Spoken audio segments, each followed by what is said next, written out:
Hoy yo entro en contacto con la vida de ustedes. Algunos los conocía de antes.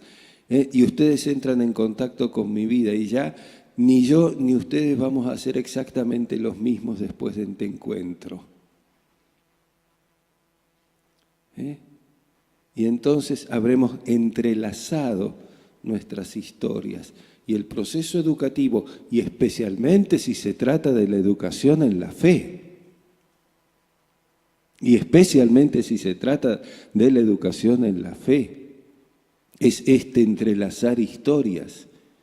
En nuestro caso, entrelazar nuestras historias personales como comunidad y entrelazarla con la historia de Jesús, el Cristo, y entrelazarla con la historia de los apóstoles que nos dieron su legado, y entrelazarla con la historia de los creyentes que a través de los siglos han venido sosteniendo, contando, enriqueciendo, nutriendo esa fe con sus propias experiencias.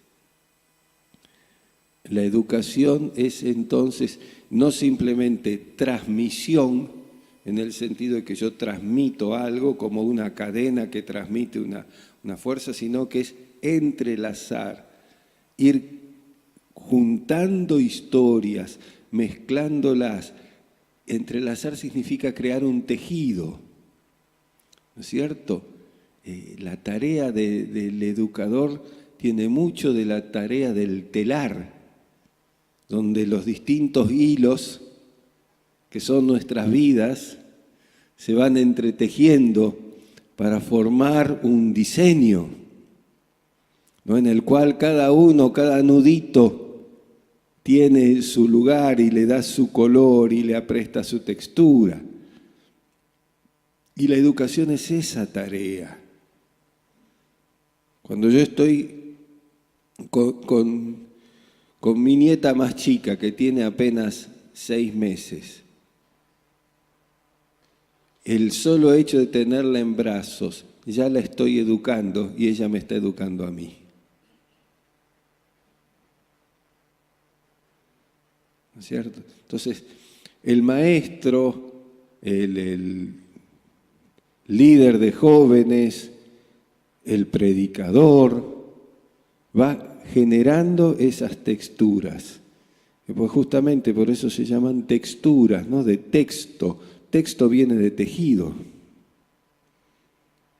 ¿no? Cuando se entrecruzan las palabras que nos significan, que nos identifican, y de esa manera vamos construyendo el texto de nuestra vida y vamos construyendo el texto de nuestra fe.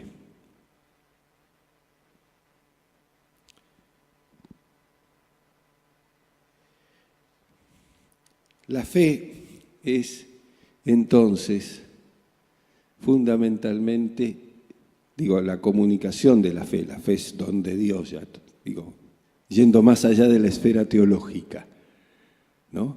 La fe es entonces historia y testimonio. Historia y testimonio. ¿Cómo llega esta fe a nosotros? Historia, y cómo nosotros la transmitimos, testimonio. ¿Y cómo llega a nosotros? Llega fundamentalmente en relatos. Si nosotros tomamos la Biblia, vamos a ver que detrás de cada texto, tejido bíblico, hay un relato, hay una experiencia de fe. Desde el relato de la creación hasta el Apocalipsis, que es el relato de la visión que tiene Juan en la isla de Patmos. Los evangelios, que son relatos. Ni hablar de los libros históricos, ni hablar de los profetas, donde está el relato del pueblo entrelazado con la palabra de Dios, porque el profeta no habla en el aire. El profeta dice, ustedes hicieron esto y ahora va a pasar tal cosa. Está generando una historia, está tomando esa historia y proyectándola. Aún los salmos, hay relatos de vida, de angustia, de experiencias, de alegrías. Aún las cartas de Pablo, que uno podría decir son escritos más abstractos, hay un relato detrás de eso. Ustedes saben cómo fue mi vida entre ustedes, que trabajaba noche y día para no ser carga a nadie, dice, por ejemplo, en la primera carta a los tesalonicenses. Hay un relato de una relación. Ustedes saben cómo cuidé de ustedes como una madre que cuida y amamanta a sus propios hijos. Ustedes saben cómo yo fui un padre para llevarlos a la fe.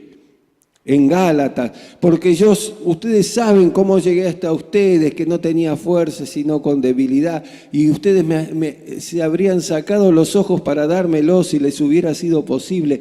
Detrás de la experiencia y de la exposición que hace Pablo en sus cartas, hay un relato de una comunicación. En cuanto a lo que ustedes me escribieron acerca de tal cosa, un relato de una relación. La palabra relación y relato tienen la misma raíz. Entonces, detrás de todo texto bíblico, siempre hay una relación, un relato. La relación fundamental con el Dios que se manifiesta en Jesucristo. Historia y testimonio. Lo que recibimos, elaboramos y transmitimos. Esa es la tarea de la educación cristiana. Es recuperar esta historia, es recuperar estos relatos, especialmente los relatos y las historias bíblicas, también de la historia de la Iglesia, con sus aciertos y sus tremendos errores, del pueblo de Israel, con sus aciertos y sus tremendos errores, ¿no es cierto? Y elaborarla en el contexto en el cual hoy vivimos y proyectarla como testimonio. Esta es la tarea tanto de la predicación como de la educación cristiana. Obviamente, para proyectarla de acuerdo, como testimonio, de acuerdo a quien recibe ese testimonio. Porque si es entrelazando historias, yo no puedo pretender que un niño de 10 años reaccione lo mismo que un joven de 20. Porque tengo que, todo buen tejedor mide la fuerza de sus hilos. ¿No es cierto? Porque si no el tejido se rompe. ¿No? Sabe el grado de tensión al que puede poner cada uno de los hilos. Entonces, si yo a un niño de 10 años le pongo el grado de tensión que llevaría un joven de 20, se me va a romper el hilo y se me va a destruir la relación. Entonces tengo que adecuar esa tensión, esa manera de comunicación de acuerdo a quienes conforman entonces parte de ese tejido, a quienes conforman parte de ese tejido.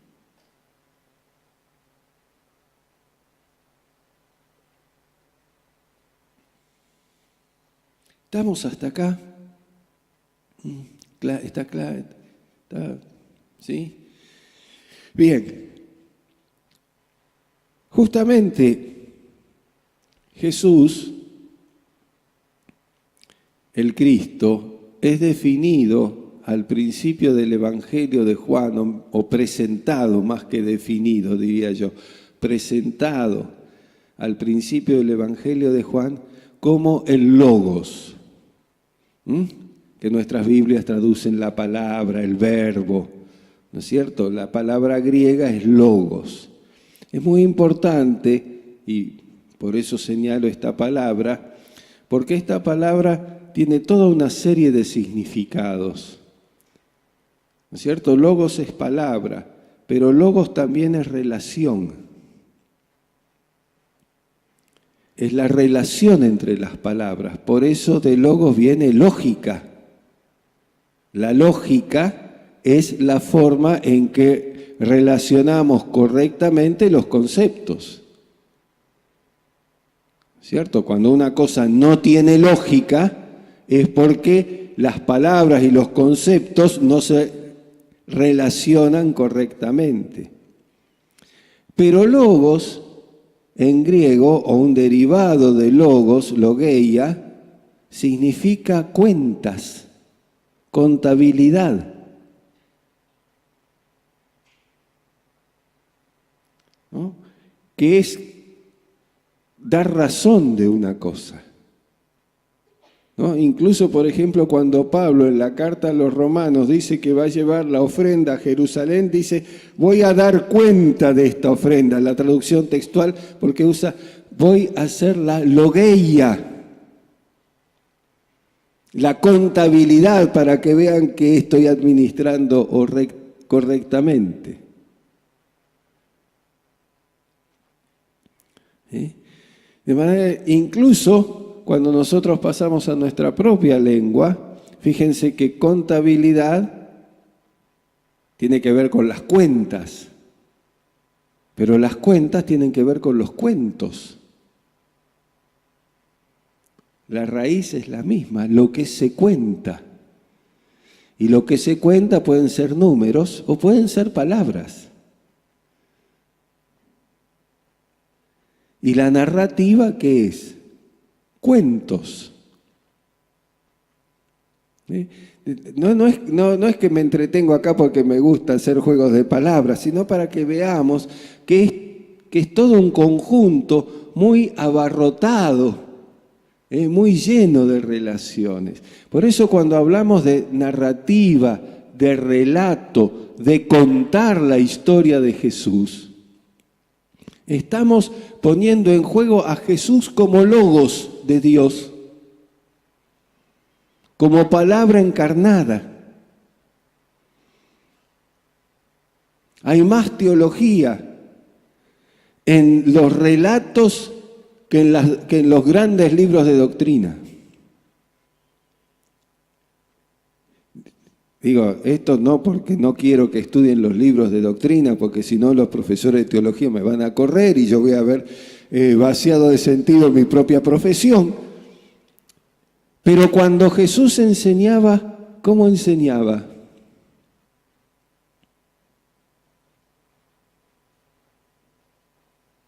Sí, por parábolas, por relatos. Incluso Marcos dice que si no era por parábolas no enseñaba.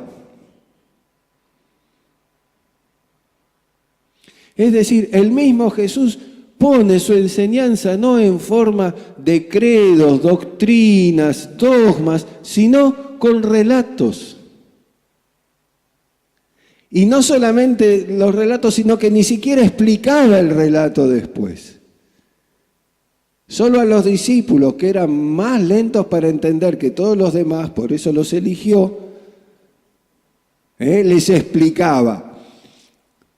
Pero a la gente le dejaba ese relato, ¿para qué? Para que la gente, el pueblo, fuera elaborando su propia percepción del misterio.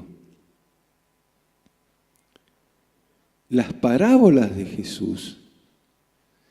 Y acá lamento para todos los profesores de educación cristiana, maestros y demás, incluyéndome a mí mismo en mis años más jóvenes, que decíamos las parábolas son las formas sencillas en que Jesús explica las cosas al pueblo. Tremenda equivocación. Las parábolas no son nada sencillas, son introducción al misterio. Son introducción al misterio. Tomo la primera parábola para darles un ejemplo.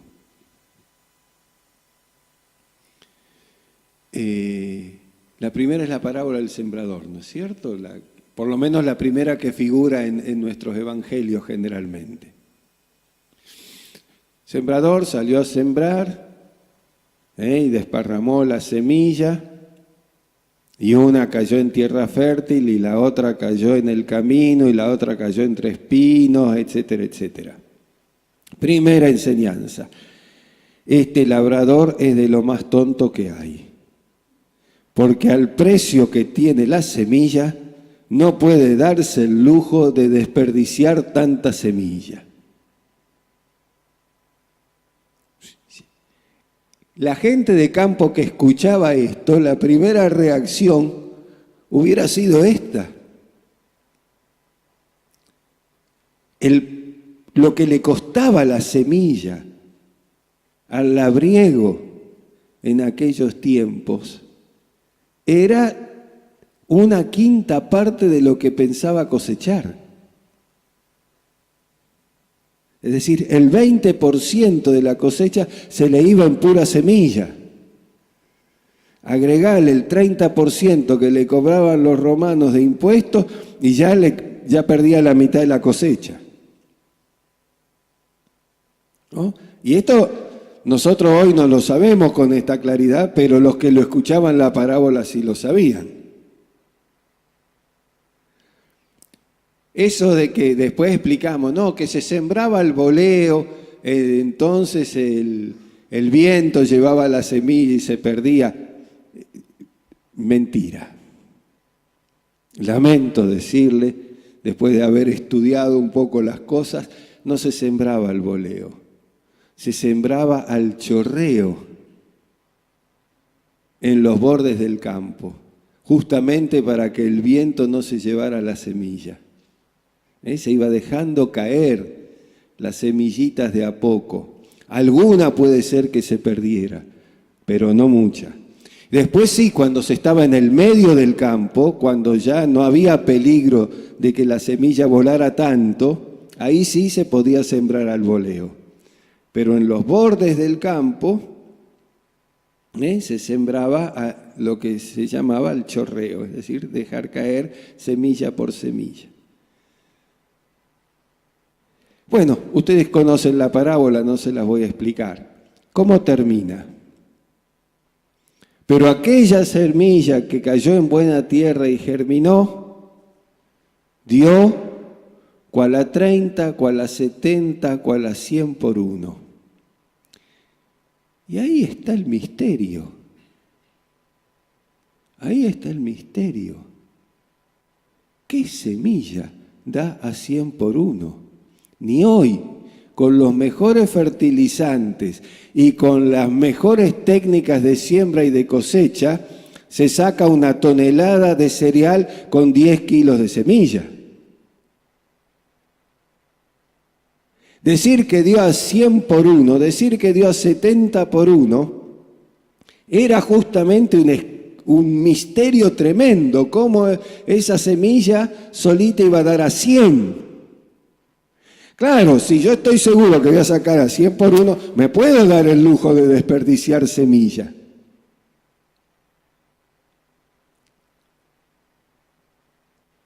Entonces la parábola no es el relato sencillito, es el misterio de la presencia del reino de Dios. Por eso la parábola empieza, el reino de los cielos es como un sembrador que salió a sembrar. Y entonces esa semilla tiene un poder que no tiene ninguna semilla normal. Y el sembrador se puede dar el lujo, digamos así, de desperdiciar semilla porque sabe que aquella que vaya a prosperar le abre el reino de los cielos, no una linda cosecha. sino la semilla que da 100 por uno. ¿Se dan cuenta cómo el relato de esta parábola, y podría seguir con otras, pero no me voy a entretener demasiado con esto, ustedes mismos lo podrán hacer, ¿cierto? Como el relato, en este caso, es una introducción al misterio. El reino de Dios no lo puedo definir. Cuento una parábola que me introduce en el misterio. La mujer que encuentra una moneda y la moneda más chiquita y hace una fiesta con todas las amigas para celebrar que encontró la moneda. En la fiesta se gastó 20 veces lo que valía la moneda. Ese es el misterio.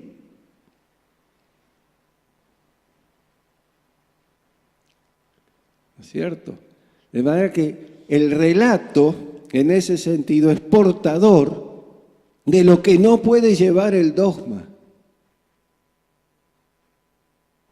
Porque abre la imaginación. Porque obliga a pensar y a detenerse a las puertas de lo impensable. Entonces, en la educación cristiana, si lo que queremos transmitir es la fe en la presencia misteriosa de Dios en nuestras vidas, el relato es un arma fundamental. Es lo que nos acerca al logos, al misterio donde el Dios creador se hace presente en medio de su creación como un ser humano.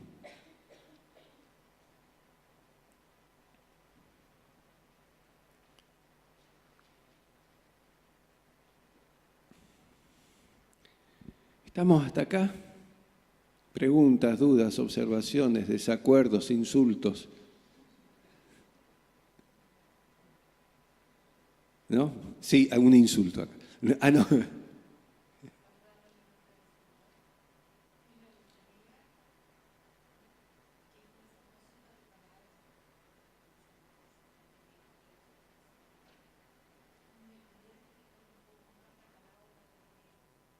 ¿De las? Bueno. Podemos esperar un poquito porque si entro a explicar cada parábola, sí, que además son inexplicables, ¿no es cierto? No, nos alejamos mucho, pero en algún momento voy a volver con algún ejemplo donde voy a tratar de clarificar eso. Sí.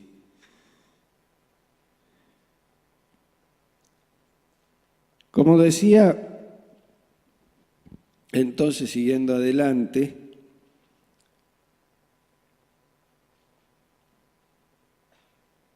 el relato, la narrativa, es la forma de comunicar la propia experiencia. Pero es comunicar la propia experiencia en la experiencia de otros. El valor de la narrativa, por supuesto, se puede comunicar en la propia experiencia, pero el valor de la narrativa es, y aquí yo quiero ser muy preciso, el centro de la narrativa en la educación cristiana, nunca es el propio narrador. Es la presencia de Cristo. A veces, a mí especialmente en los programas de televisión donde viene la persona y da testimonio, ¿no es cierto? Y cuenta todo lo que le pasó, y yo digo, ¿de qué está hablando? ¿De Cristo o de él mismo? ¿O ella misma?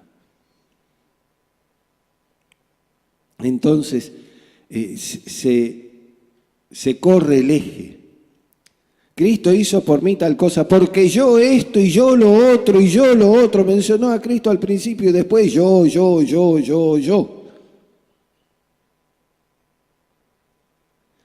Las narrativas nos dan la posibilidad de ocultar el yo, no de destruirlo, que esa es otra cosa, de ocultarlo y de ponerlo en otro de tal manera que la propia experiencia no solamente se refiera a un yo, sino también como experiencia comunitaria.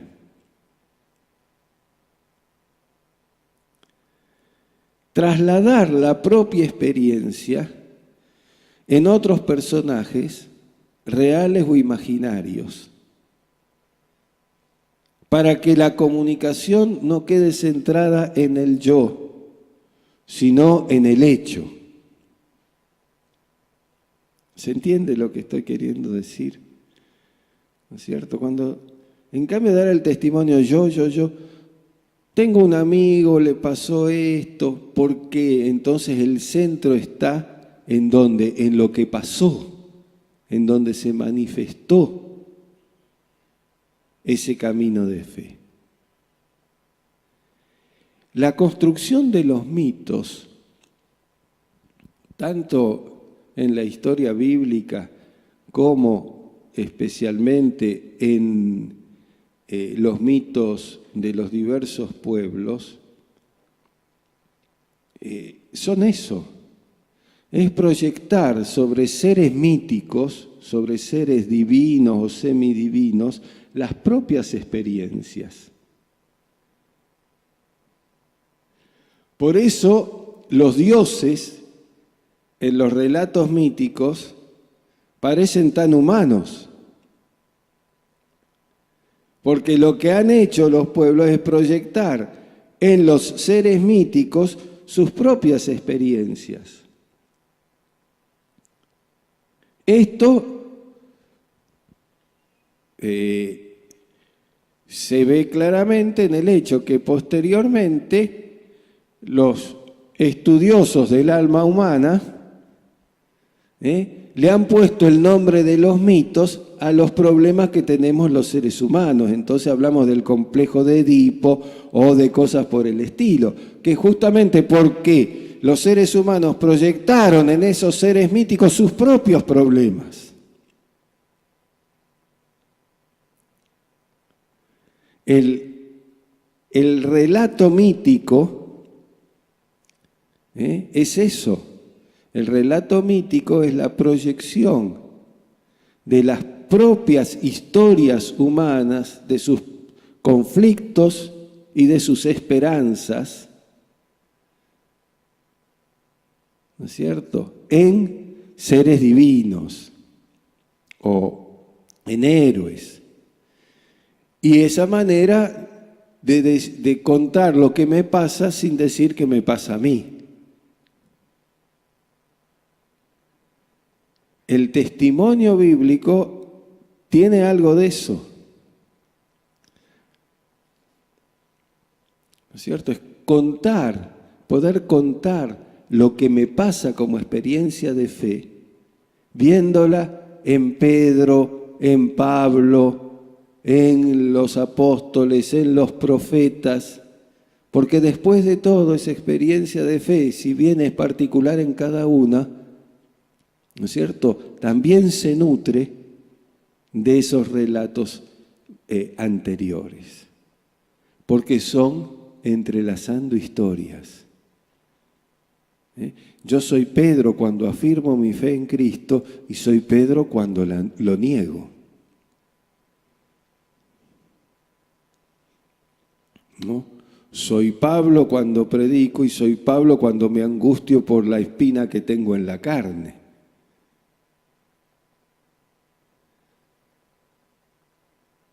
¿Cierto? Es decir, todos nosotros nutrimos nuestra propia fe de estos relatos, de estas experiencias. En la educación cristiana tenemos distintos recursos para esto.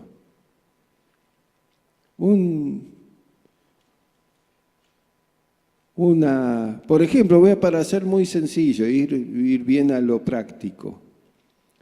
Un recurso muy importante en la educación cristiana, especialmente con los niños, es el uso de títeres. Porque el títere, además de atraer al niño, ¿no es cierto?, por el tipo de personaje y demás, el títere me permite proyectar en el muñeco mis propias experiencias, pero yo estoy oculto, lo que decía antes, ¿no? No soy yo, no es el yo el que se pone en el centro. Lo proyecto en un personaje, en un muñeco, y elaboro el mensaje que quiero elaborar a través de una dramatización, de un relato, de una narrativa generada en torno de estos personajes.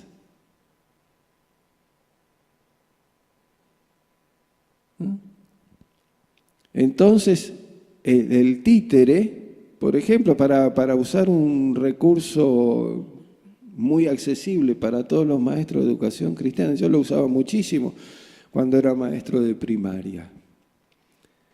Ustedes no saben cuánto más fácil es enseñar matemáticas con un títere que con el pizarrón. Porque además, el propio maestro, cuando juega con el títere, sabe que hay ciertos recursos y palabras que no puede usar porque el títere no las usa. Entonces tiene que pensar alternativas de enseñanza en un lenguaje mucho más accesible al niño, a partir de que lo está diciendo el muñeco. Y lo mismo con las narrativas de Jesús o de la historia de la iglesia, o de los propios testimonios que creamos a través de dramas, historias, cuentos que nosotros mismos podemos ir elaborando. Después me voy a detener un poco en la elaboración de la narrativa. Otro recurso que usamos mucho con los jóvenes es la dramatización.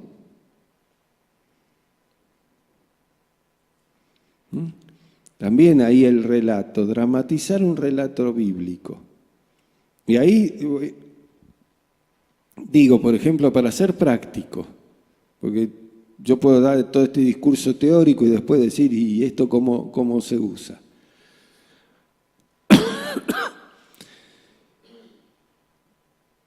Guionar lo menos posible. Guionar es dar el guión, dar la letra, ¿no es cierto? Lo menos posible. ¿Por qué? Para que el que va a realizar el drama ponga lo más posible de sí mismo. ¿No? Yo, por ejemplo, cuando trabajaba más con jóvenes, campamentos y otros, dar la lectura bíblica simple y decir, bueno, o este grupito en 15, 20 minutos prepare una dramatización de esta. Claro, la lectura bíblica es cortita. Cuando uno tiene que crear los personajes que intervienen, el guión mínimo que da la escritura tiene que añadirle su propia concepción. Y a mí me servía, en tanto dirigente de jóvenes, para ver cómo ellos habían comprendido el mensaje bíblico y cómo proyectaban su propia personalidad en los mensajes. ¿No? Entonces uno ve qué idea tenían de Jesús, qué idea tenían de la mujer samaritana, qué idea tenían del ciego, en la medida en que lo dramatizaban. Entonces uno puede tomar todos esos materiales para seguir creando la historia. ¿No? Otro recurso que a veces utilizaba, digo para hablar no hablar en el aire, es un recurso que usé muchas veces, es la entrevista. ¿No? Imaginar que estamos en un set de televisión, ¿no? Y yo soy un entrevistador, y entonces, después que han hecho la dramatización, ir y preguntarle, usted, vamos a poner cualquier personaje bíblico, usted, Pedro, ¿cómo se sintió cuando Jesús le dijo que lo iba a negar? ¿Qué le pasó por la cabeza? Es decir, obligar al joven en ese caso que había actuado a pensarse en el lugar de Pedro y por lo tanto a pensar su propia experiencia de fe, a entrelazar la historia. De hecho, y paso la publicidad, el librito Jesús del Pueblo tiene muchos de esos, tiene mucho de mi experiencia pastoral trabajando con jóvenes, con grupos de personas marginadas, en entrevistas pastorales, en mi participación en los organismos de derechos humanos, mi contacto con personas víctimas de abuso y demás, lo que está en la tarea pastoral cotidiana, ¿no es cierto? Muchas de esas cosas son las que me inspiraron esos relatos, poniéndolos en el lugar de Jesús, viendo cómo se entrelazaba la historia, por ejemplo, de una mujer que me vino a ver diciendo, está en el libro, diciendo, pastor, vengo a que me libere porque estoy poseída por un demonio. Bueno, mi diálogo con esa mujer me ayudó a entender la historia del endemoniado de Gerasa.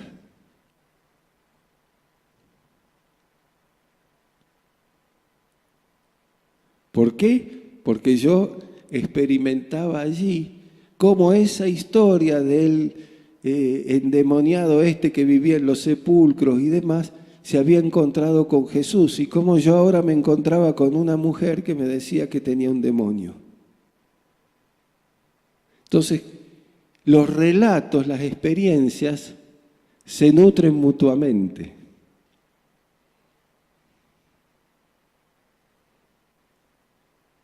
¿Cierto? Entonces, el valor de los relatos es que nos permite sumar la experiencia ajena a la propia experiencia. El testimonio de otros al propio testimonio. Por eso yo decía guionar, no sé si usas esas palabras, se entiende, ¿no? Darle guión, darle letra, lo menos posible. Vuelvo a ese relato, está en el libro. Cuando esta señora me dijo, tengo un demonio, yo en cambio de decir, bueno señora, vamos a orar para expulsarla, lo primero que le pregunté es, ¿por qué dice usted que tiene un demonio? ¿Cómo sabe? Entonces la señora empezó a contar elementos, situaciones de su propia vida. Entonces, el vínculo que se crea es el vínculo de la escucha, que generalmente los pastores y maestros es el que menos ejercitamos. Siempre queremos tener la respuesta antes de saber cuál es la pregunta. Y las preguntas, saber cuáles son las preguntas, surgen de las narrativas. Surgen de las historias de vida. Surgen de saber cómo llegué a este momento en el cual hoy me encuentro. Y de qué manera el encuentro con Jesús, el encuentro con la palabra, me puede ayudar. Y te puede ayudar. Y nos puede ayudar en este momento, en esta circunstancia de vida que estamos pasando, cómo nos alegra, cómo nos da esperanza, o cómo nos consuela, o cómo nos alienta.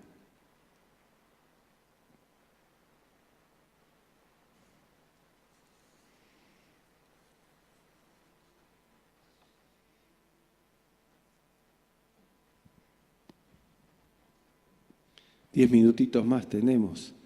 Voy a terminar esta parte ahora y después del corte, necesario, porque ya le llevo llenando la cabeza desde hace 40, 50 minutos, vamos a ir a la parte más técnica, de cómo se construyen y cuáles son los elementos que entran entonces en la construcción de un relato. Primero, el relato es también una comunicación de saberes.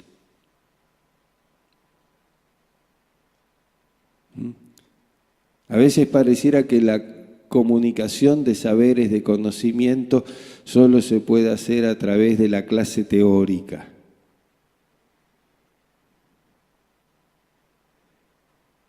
En todos los aspectos, pero incluso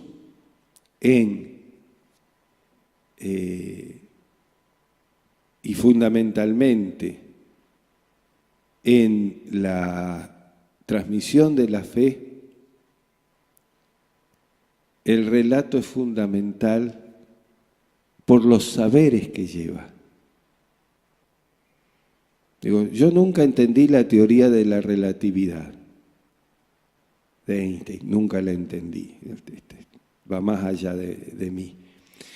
Donde estuve más cerca de entenderla fue cuando vi un documental que contaba cómo Einstein fue elaborando su teoría para llegar a la conclusión que llegó. Todos los que me trataron de explicar la fórmula nunca lograron que entendiera nada. Pero cuando me contaron cómo Einstein había trabajado para llegar a esa fórmula, qué cosas había considerado y demás, ahí estuve cerca de entenderla. ¿Por qué? Porque fui viendo un desarrollo, fui siguiendo una lógica. Fui siguiendo una lógica, un desarrollo, un relato que me permitió ir relacionando. Digo esto porque justamente el relato es también transmisión de saberes.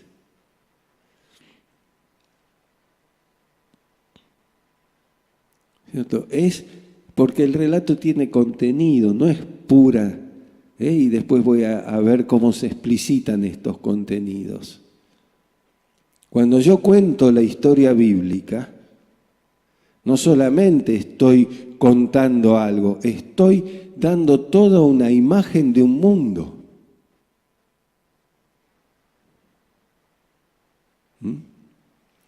Cuando cuento la historia de David, tengo que explicar que era un pastor, cómo cuidaba las ovejas, etcétera, etcétera. ¿No es cierto? Porque especialmente en nuestro mundo urbano, la idea de un pastor, de un niño pastor que cuida las ovejas y demás, no es algo que está en el conocimiento común. ¿No? Tengo que poder poner esa historia. ¿Por qué Herodes mandó a matar a los niños? Tengo que poder explicar una historia, es decir, a través de lo que se llaman los indicios en el relato, que será parte de la segunda parte, ¿no es cierto? A través de los indicios del relato yo voy transmitiendo saberes históricos, científicos, culturales. Entonces, el relato y el que hace el relato tiene que ser consciente de esto, porque tiene que poder justamente construir una forma de comunicación de saberes a través del relato. Segundo, dijimos, el relato es transmisión de experiencias, de la experiencia propia en la experiencia ajena y de la experiencia ajena en la propia experiencia.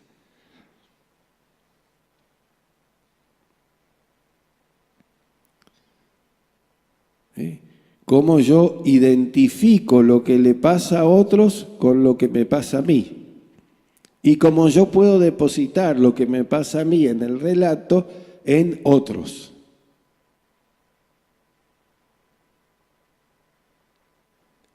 Pero el relato tiene además otras dos dimensiones que no he mencionado todavía, que es el espacio emocional.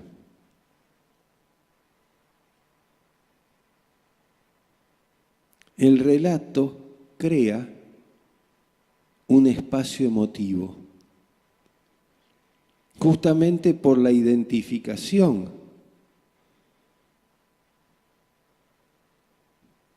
Sea por identidad o por contraste con lo que pasa en el relato. ¿No? Cualquiera sabe, cuando escucha el relato de David y Urías, despierta emociones.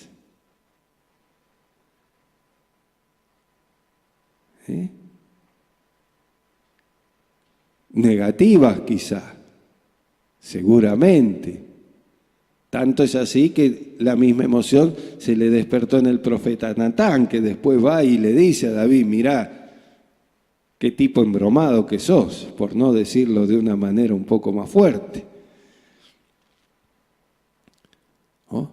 Entonces el relato crea un espacio emotivo. Y todos sabemos que para la transmisión de la fe, la creación de un espacio emotivo es importante, aunque no hay que abusar. Porque la fe no es solo emotividad, aunque la emotividad no puede estar ausente.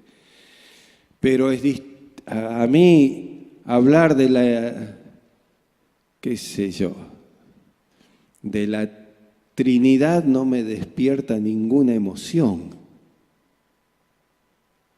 ¿Cierto? Pero contar de una manera particular cómo el Espíritu Santo se hace presente en el bautismo de Jesús y que por lo tanto en nuestro bautismo también sentimos esa presencia del Espíritu, eso sí genera una emotividad.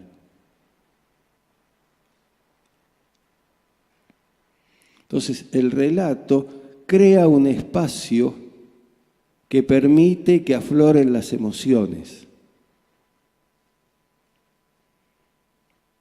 Yo no he visto a nadie llorando por tener que leer los 3 volúmenes de la teología sistemática de Tillich. En todo caso, llorando porque los tiene que leer y no le gusta, pero en cambio, sí he visto gente que se emociona con un relato muy chiquito acerca de cómo Jesús, la relación con Jesús, liberó a alguien de la adicción al alcohol.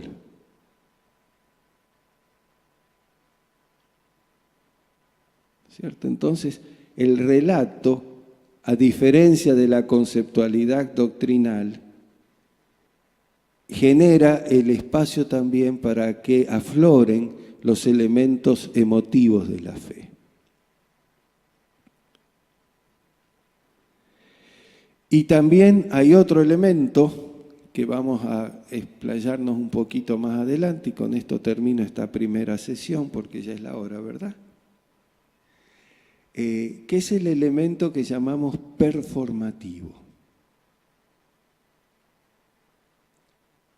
Y aquí, ¿qué es performativo? Lo tomamos del francés, performance, ¿no? Para decirlo de otra manera, la actuación. El relato no se puede hacer si quien relata de alguna manera no se encarna en los personajes, en el hecho. Los cambios de voces, la actitud corporal, el modo en que se para, en que mira, en que hace jugar, ¿no es cierto?, las propias capacidades corporales, son parte del relato. Y en ese sentido, el relato pone en juego no solo lo que decimos, sino lo que somos. El relato juega con nuestra corporalidad y con la corporalidad de los demás. ¿Cierto? El relato es justamente un espacio, por eso lo llamamos performativo, donde no alcanza a contener las ideas claras, hay que tener también la posibilidad de transmitirlas con claridad, saber dónde poner el énfasis, dónde dejar el espacio en blanco, dónde abrir para que el oyente o el que está mirando el relato pueda de alguna manera tener un espacio para ponerle su propia imaginación. Por eso a mí me gusta mucho más el relato oral que digamos, que cuando está demasiado armado. Cuando está demasiado armado, da poca posibilidad para la intervención del otro. Entonces, ¿cómo hacemos jugar también, ¿no es cierto?, la realidad del otro, cómo a través de mi performance voy dando espacio para la inserción de los otros?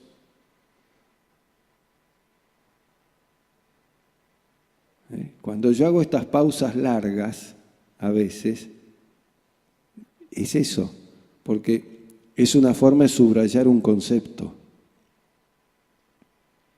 Cuando uno hace una pausa larga, la gente se queda pensando en lo último que dijo, con suerte.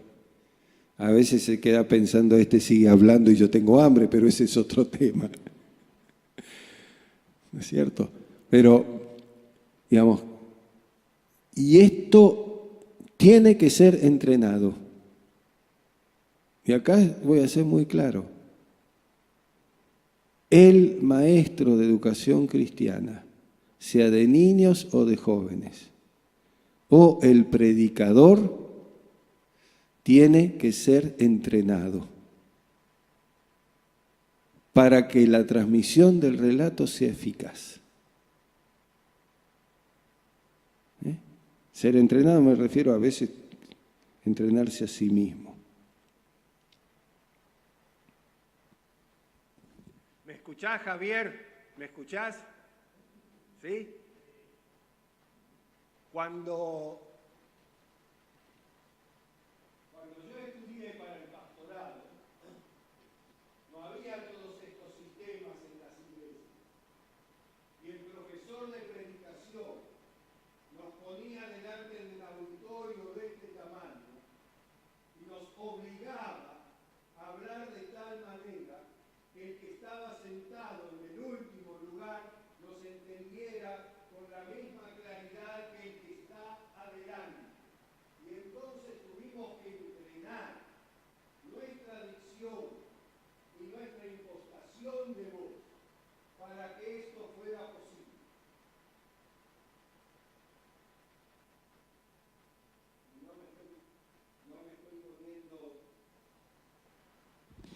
No me estoy poniendo como ejemplo de nada porque esto fue hace 40 y tantos años y hoy ya no tengo esa misma posibilidad. ¿No es cierto? Pero lo que estoy diciendo es, hay técnicas del relato, de modulación de la voz, que son imprescindibles para que el trabajo del narrador sea eficaz. Bien, hacemos el cortecito ahora.